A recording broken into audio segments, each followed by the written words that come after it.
ఏంటి డిప్రెస్ అవుతున్నారా? అసలు డిప్రెషన్ అంటే ఏంటో తెలుసా?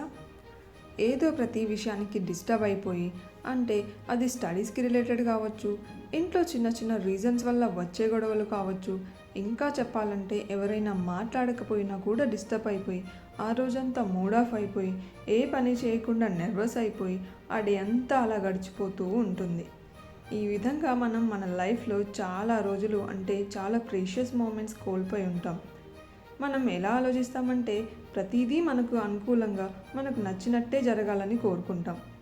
ఏదైనా కొంచెం తేడా కొట్టిందా మూడ్ ఆఫ్ అయిపోతాం. నెగిటివ్ ఎంత బాగా ఆలోచిస్తున్నారో అంతే బాగా పాజిటివ్ ఆలోచించండి. ఈ డిప్రెషన్ సిమ్టమ్స్ అనేవి 1-2 రోజుల్లో తగ్గేవి కావు. కంపల్సరీ టైం పడుతుంది.